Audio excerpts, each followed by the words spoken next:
Hello friends, civil examiner में आपका स्वागत है।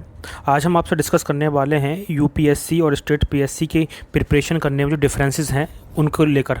बहुत से बच्चे के बड़ा मिथ होता है और कुछ कोचिंग इंस्टीट्यूशन जो होता है कॉमर्शियल बेनिफिट को मतलब पूरा करने के लिए बच्चों से झूठ बोलते हैं। ये कहते हैं कि आप यूपीएससी की तैयारी कर लो तो आपको स्टेट पीएससी की लगभग तैयारी हो जाएगी, ऐसा बोलते हैं।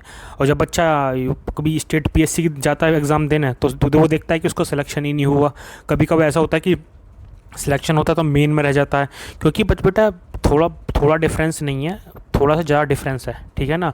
क्योंकि ऐसा होता है ना, अगर आप स्टेट पीएससी की तैयारी कर रहे हो, यूपीएससी की तैयारी कर रहे हो, किसी की भी तैयारी कर रहे हो, इनमें लगता है टाइम लगभग 1 साल या 1.5 साल, और मैं कभी को 2 साल भी लग जाते हैं। वैसे आज कंपटीशन ज़्यादा हो रहा है, सीटें कम हो चुकी हैं तो 2 साल भी लग जाते हैं, तो ठीक है ना। तो मैं एक बात कहना ज़रूर चाहूँगा, मैं वीडियो में आगे जाने से पहले, आप जो है जितने भी कोचिंग इंस्टीट्यूट है कोई है, इनके बहकावे में बताइए कि बेटा आप यूपीएससी की तैयारी कर लोगे तो स्टेट पीएससी की अपने आप हो जाएगी। ऐसा कुछ नहीं है, क्लियर बात है। स्टेट पीएससी के लिए भी आपको एक सेपरेट कुछ सब्जेक्ट पढ़ने पड़ते हैं, बल्कि मैं तो कहता हूँ कि कुछ सब्जेक्ट थोड़े ज़्यादा ही पढ़ने पड़ते हैं यूपीएससी कंपेरिजन में। लेकिन देखा जाए तो यूपीएससी को थोड़ा इसका जो टफ़ होता है मॉडरेट टफ़ की कैटेगरी में होता है, ठीक है ना। पर ये नहीं कह सकते कि यूपीएससी की तैयारी करने से आपकी स्टेट पीएससी की तैयारी हो जाएगी। आपको दोनों पेपर में ही अलग अलग कम से कम 1 साल या 1.5 साल, मिनिमम से मिनिमम 1.5 साल तो देना पड़ेगा ही पड़ेगा, ठीक है ना। कोई भी आपको ऐसे बहकावे मत आइए, कोई भी आपको कुछ झूठ बोले कि ऐसा हो जाएगा, ऐसा कुछ नहीं है। आगे मैं चलता हूँ अपनी भी आगे। तो इससे पहले मैं आगे चलूँ, मैं कुछ डिस्कस करना चाहता हूँ कि मैंने भी दशहरा ऑफर निकाला था जिसमें मैंने 30% ऑफ मिल रहा है हमारे कोर्सेज पे। आप इस्तेमाल कर सकते हो कोड DUSS10। आपको क्या करना है, आपको हमारे www.civilexaminer.com पोर्टल पर जाना है और ये DUSS10 का कोड को यूज़ करना है। तो आपके कोई भी सब्जेक्ट हो या फिर कोई भी कोर्सेज हो, आपको उस पर 30% का ऑफ मिलेगा, ठीक है ना। तो ठीक है, आगे चलते हैं। हाँ, और ये दूसरी बात बता दूं कि ये जो ऑफ़र है हमारा बस केवल 5 से लेकर 12 तारीख तक था, यानी कि आज 11 तारीख है और कल आपका लास्ट डे है। तो इसलिए ऐसा है कि आप आज या कल में इसको परचेज़ कर लो और 30% का आपको फ़ायदा मिलेगा अगर आप DUSS10 का इस्तेमाल करते हो तो। चलो आगे चलते हैं। मैंने क्या किया, मैंने आपको समझाने के लिए थोड़ा सा मैंने एक डिफ्रेंशिएट क्रिएट किया है एक टेबल के थ्रू। तो आपको मैं 1 बाय 1 पॉइंट पढ़ूंगा और आपको हाँ वीडियो एंड तक देखना है। ये नहीं कि आप बस केवल ये चीज़ पढ़ो और तुरंत ही आगे बंद कर दो, फिर आपको कुछ समझ में नहीं आएगा। इसलिए हम थोड़ा सा चलते हैं, इसको आगे डिस्कस करते हैं। क्या होता है ना, यूपीएससी के अंदर पहला पॉइंट ये है कि इसमें नेशनल और इंटरनेशनल करंट अफेयर कवर किया जाता है। जैसे कि यूपीएससी में अगर आप देखते हैं एग्जामिनेशन में, करंट अफेयर का बहुत इंपॉर्टेंट रोल रहता है। कभी कभार देखा गया है करंट अफेयर को, आपको जो सब्जेक्ट है ना, सब्जेक्ट के कुछ उसमें स्टेटमेंट आते हैं, उसमें भी एक पॉइंट भी आप करंट अफेयर को देखने को मिल जाता है। अगर आपको करंट अफेयर पर नॉलेज अच्छी है तो आपको वो क्वेश्चन आपको हो पाएगा स्टेटमेंट वाला खासकर, अदरवाइज आप फंस जाओगे, ठीक है ना। तो इसमें नेशनल और इंटरनेशनल करंट अफेयर बहुत मैटर कर जाता है यूपीएससी के एग्जामिनेशन में। अगर वहीं मैं बात करूं स्टेट पीएससी में, उसमें नेशनल और इंटरनेशनल के साथ साथ स्टेट का भी करंट अफेयर मैटर करता है, ठीक है ना। जो स्टेट में एक साल में जो भी घटना चक्र घटा उसमें से पूछ लिया जाता है। चाहे कोई भी यूपी, आजकल तो यूपी पीसीएस में मैं देखता था इसमें पूछने लग गए हैं, तो इसे 3 से 5 क्वेश्चन पूछ लेते हैं स्टेट करंट अफेयर के, ठीक है ना। तो आपको इसमें थोड़ा स्टेट पीएससी में स्टेट करंट अफेयर को थोड़ा एक्स्ट्रा पढ़ना पड़ता है। मैं क्लियर करके बता रहा हूँ, ये नहीं है कोई, आप देखोगे कितना डिफरेंसेस है। सेकंड है सिलेबस की बात करते हैं, मेंस के सिलेबस की, खासकर यूपीएससी में देखा गया है कि मेंस के सिलेबस में जनरल स्टडी और एसए और प्लस एथिक्स होती है, और थोड़ी बहुत एसए के अंदर थोड़ी मैंने एथिक्स के अंदर एप्टीट्यूड भी लगा दिया है कुछ थोड़ा बहुत, ठीक है ना। लेकिन अगर हम बात करें आपके स्टेट के जो मेंस के सिलेबस में क्या होता है, अब तो जनरल स्टडी तो होती है, प्लस स्टेट स्पेसिफिक होता है। स्टेट की ज्योग्राफी पूछ लेंगे, मध्य प्रदेश से पूछते हैं, राजस्थान पूछते हैं, बल्कि उत्तर प्रदेश में कुछ पोर्शन पूछ लेते हैं, मतलब उत्तर प्रदेश से अफेयर्स में, मतलब इस स्टेट का स्पेसिफिक होता है स्टेट्स के मेंस एग्जामिनेशन में। और साथ के साथ एसए और एथिक्स ये तो होंगी, और प्लस लैंग्वेज मिलेगी आपको हिंदी दे देंगे। वैसे कि नॉर्थर्न में जाओगे, इतने यूपी हुआ आपका, राजस्थान हुआ और तुम्हारा झारखंड या बिहार, यहाँ पे हिंदी आ जाती है, ठीक है ना। आपको हिंदी एक लैंग्वेज, तो ठीक है ना, यहाँ पे एक लैंग्वेज और स्टेट स्पेसिफिक एक्स्ट्रा पढ़ना पड़ता है आपके लिए स्टेट पीएससी में। पर ऐसा यूपीएससी में ऐसा नहीं है, ठीक है ना। यूपीएससी में होता है पहले एग्जामिनेशन में होता है, आप एक अपना हिंदी हिंदी होता है, जो भी आप सब्जेक्ट है आपका, कोई भी लैंग्वेज चुन सकते हो, एक इंग्लिश होता है।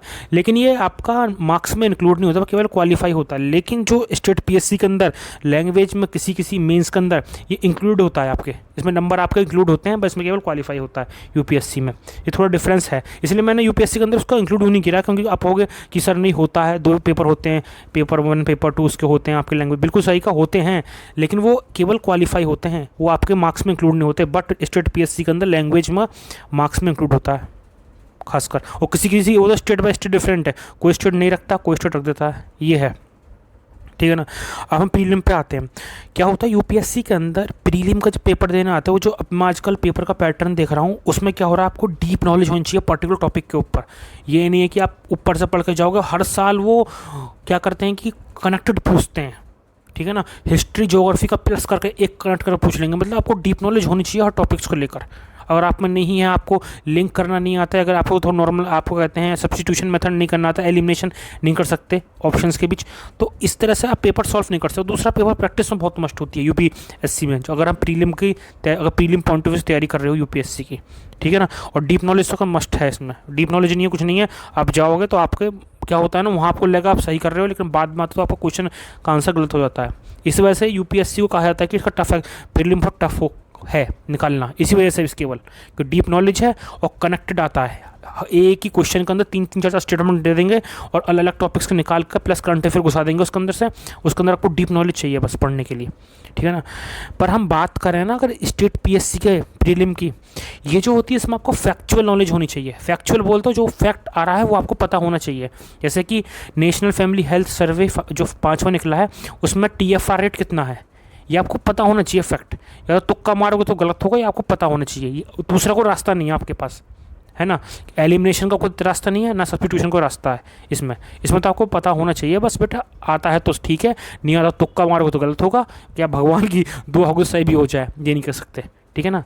ये थोड़ा फैक्चुअल नॉलेज रिक्वायरमेंट होती है स्टेट पीएससी के अंदर, और ठीक है, और तैयारी भी इसकी थोड़ी अलग होती है। मेरे तो याद करने पड़ते हैं बहुत डेटा स्टेट पीएससी के अंदर, मतलब जैसे कि आपका डिफरेंट टाइप के इंडेक्स निकलते हैं कि उसमें इंडिया की रैंकिंग कितनी थी, अलग अलग कंट्री कौन कौन सी रैंकिंग थी, कौन कौन से पैरामीटर, मतलब फैक्ट बहुत ज़्यादा होते हैं, याद बहुत ज़्यादा रखने पड़ते हैं। लेकिन इसमें जो होता है आपको डीप नॉलेज बेस्ड होता है यूपीएससी में प्रीलिम, ठीक है ना। ये थोड़ा डिफरेंस है, याद रखना। सेकंड आता है सी सैट की अगर हम बात करें ना, अगर यूपीएससी की, तो इसमें एप्टीट्यूड, रीजनिंग और मैथ और पैराग्राफ ये कर दिया है। पहले का भी हुआ करता था इंग्लिश, 2014 से पहले इंग्लिश भी होता था, लेकिन वो इंग्लिश एलिमिनेट कर दिया कि कुछ हिंदी के बच्चों ने कहा था कि हमारे साथ कुछ भेदभाव कर रहा है सीसेट, इसलिए जो पहले 20 क्वेश्चन आया करते थे वो हटा दिया, 80 क्वेश्चन आते हैं, उसमें से केवल आपको 28 नंबर लाने पड़ते हैं। कितने 28 यानी कि 33% लाना पड़ता है। और इसलिए भी आपका सीसेट जो होता है ये भी क्वालिफाई होता है कुछ पीएससीज में, और कुछ पीएससीज हैं जिनमें क्वालिफाई नहीं किया। हरियाणा में है, हरियाणा में शायद कर दिया है ना, मुझे पता नहीं है, कुछ कहीं कहीं शायद नहीं किया है पीएससीज में, लेकिन हाँ ये भी ज़्यादातर मोर और लेस स्टेट में ये क्वालिफाई ही हैं, 33% लाने पड़ते हैं। इसमें क्या होता है ना, एप्टी, रीजनिंग, मैथ, पैराग्राफ और प्लस एक एक्स्ट्रा होता है लैंग्वेज। अब आप देख रहे होगे कि यूपीएससी स्टेट पीएससी में एक्स्ट्रा ज़्यादा है। एक्स्ट्रा किसमें, स्टेट पीएससी में ज़्यादा एक्स्ट्रा है, ठीक है ना। इसे तो कहते हैं इनकी तैयारी थोड़ी एक्स्ट्रा करनी पड़ती है स्टेट पीएससी की, है ना। यूपीएससी अगर कोई बेवकूफ़ बना रहा है इंस्टीट्यूट या फिर कोई यूट्यूबर की यूपीएससी की तैयारी करो स्टेट पीएससी की तो हो जाएगी, ऐसा कुछ नहीं है बेटा, एक्स्ट्रा तैयारी करनी पड़ती है और दोनों को समय बराबर ही लगता है, 1-1.5 साल, ठीक है ना। आगे चलते हैं, आगे है हाँ, अब इसको टफनेस की बात आती है, तो सबसे मेन इंपॉर्टेंट टॉपिक है। बच्चे जो होते हैं कि भैया हाँ ये टफ़ है, ये ईजी है, ये बहुत बच्चे हैं। मैं एक चीज़ बता दूँ ना, यूपीएससी का जो एग्ज़ाम होता है ना, इसकी जो रेंज होती है बहुत शॉर्ट होती है। बताऊँ कैसे है, एक होता है आपका इजी, मॉडरेट, टफ़। हम पेपर को 3 तरीके से मेज़र कर रहे हैं, इजी, मॉडरेट और टफ़। लेकिन यूपीएससी का जो पेपर होता है तो मॉडरेट होगा या टफ़ होगा, ईजी नहीं होता, मैं इतना बता रहा हूँ आपको। बिल्ली की लिखवा के ले रहे हो, ये पेपर है तो मॉडरेट होगा या टफ़ होगा, लेकिन ईजी नहीं बनाएंगे, ठीक है ना। अगर ईजी बना देंगे तो कोई भी बेटा ऐसे ही कर लेगा, इसलिए बच्चों की एबिलिटी को चेक करता है पेपर, इसलिए मॉडरेट होगा, टफ़ होगा। वो तो बस ये भी डिपेंड करता है इंडिविजुअल टू इंडिविजुअल बात। कोई इंडिविजुअल इतना पढ़ के आ चुका, इतना नॉलेज वाला है, इतना कनेक्टेड है कि उसे पेपर क्या पता वो मॉडरेट के ईजी लगे, है ना। लेकिन मुझे जो लगता है ना, ये इसकी रेंज बहुत शॉर्ट है, बट मॉडरेट टू टफ। लेकिन अगर हम स्टेट पीएससी की बात करें, इसकी जो रेंज है बहुत ज़्यादा है, वाइड रेंज है। ये ईजी भी हो सकता है, ये मॉडरेट भी हो सकता है, टफ, ये तीनों में से कुछ भी हो सकता है पेपर आपका, ठीक है ना। और ज़्यादातर देखा भी गया स्टेट पीएससी में कट ऑफ भी इसलिए ज़्यादा हाई, क्योंकि कभी कभार पेपर ईजी बन जाते हैं इसमें, ठीक है ना। लेकिन यूपीएससी में कट ऑफ नहीं जाता इसलिए कभी कभार हाई, और कट ऑफ जाएगा ना यूपीएससी के अंदर कम, तो तभी जाएगा यदि वैकेंसी कम हो, ठीक है ना। अगर वैकेंसी ज़्यादा है ठीक है तो कट ऑफ इसका नहीं जाता। इसका यूपीएससी का कट ऑफ हमेशा वैकेंसी डिपेंडेंट होता है, लेकिन जो स्टेट पीएससी का जो कट ऑफ होता है वो डिपेंड करता है कि पेपर कितना आसान है, कितना मॉडरेट टफ। क्या वैकेंसी ज़्यादा है और पेपर बहुत ईजी दे दिए तो कट ऑफ आपका ऊपर ही पहुँच जाता है, ठीक है ना। ये थोड़ा स्टेट पीएससी में कभी कभी थोड़ा सा हो जाता है ऐसा, लेकिन यूपीएससी का थोड़ा पैटर्न कॉन्स्टेंट ही है।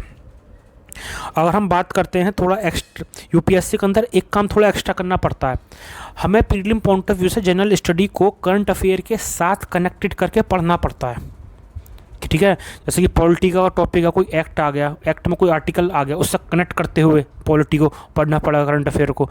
या फिर कोई साइंस और टेक का आ गया, साइंस और टेक में कुछ इसकी टर्म्स हैं, बोले तो कुछ न्यूक्लियर एनर्जी को लेकर, या फिर तुम्हारा स्पेस के लिए कुछ टर्म्स हैं, वो थोड़ा आपको साइंस एंड टेक्नोलॉजी का जो स्टडी है जीएस की, उससे कनेक्टेड करते आपको पढ़नी पड़ेगी, ठीक है ना, यूपीएससी के अंदर। और उसमें कभी कभार आपको तो मेन में भी क्वेश्चन पूछते हैं और प्रीलिम में भी बहुत ज़्यादातर क्वेश्चन ऐसे पूछने लग गए हैं। बट अगर हम बात करें आपके स्टेट पीएससीज़ में बेटा ऐसा कुछ नहीं है, आपको जीएस को करंट अफेयर के साथ नहीं पढ़ना पड़ता। लेकिन अब क्या हो रहा है ना, कुछ पीएससी जैसे कि यूपीपीसीएस यहाँ थोड़ा थोड़ा ये भी टिल्ट कर रहे हैं यूपीएससी की तरफ, लेकिन इसमें भी इतना नहीं है। इसमें भी आपको 2-3 मुश्किल से प्रीलिम में 2-3 क्वेश्चन मिल जाएंगे, मेंस में 4। लेकिन आज भी मोस्ट ऑफ द पीएससीज क्या कर रही हैं, इसमें आपको जीएस और करंट अफेयर को इतना कनेक्ट करके इतना हैवी तरीके से नहीं पूछती भाई, ये आपको बेनिफिट मिलता है स्टेट पीएससीज का। पर अगर हम बात करें ना स्टेट पीएससीज में ज़्यादा पढ़ना पड़ता है एज़ कम्पेयर टू यूपीएससी। पर वो बात आ जाती है आपके मतलब कि फैक्ट की और आपकी लर्निंग की। यूपीएससी में लर्निंग ज़्यादा होती है और उसमें जो बात करते हैं फैक्ट बात करते हैं स्टेट पीएससीज में।